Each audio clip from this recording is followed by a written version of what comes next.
Good evening, students. Welcome back to social science class. Sorry for the delay. Now we will move on to the class.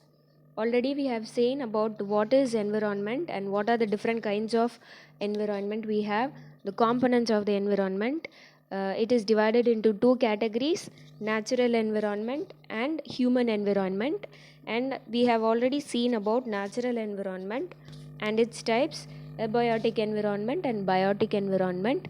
Under the abiotic environment, we have seen three different layers on the earth, that is lithosphere, hydrosphere and atmosphere, and we have already seen about hydrological cycle also, and the biotic environment, and finally ecosystem and what is biosphere and biome.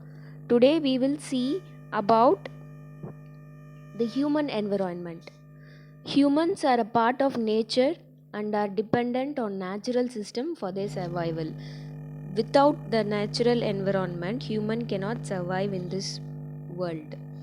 Over times, this interaction with the nature for deriving resources has enabled the humans to evolve technologically and make suitable changes to their environment. The human environment is concerned with people who live in different environments, their activities, and their environmental features which have created by them. This development can be seen in the three different distinct phases, that is, hunting and gathering, agricultural, and industrial.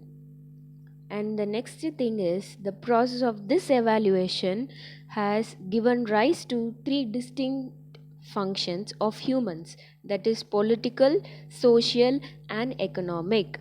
And these are the parts of the cultural evaluation and includes all human made entities such as political, educational, religious institutions, roads, buildings, bridges, and monuments.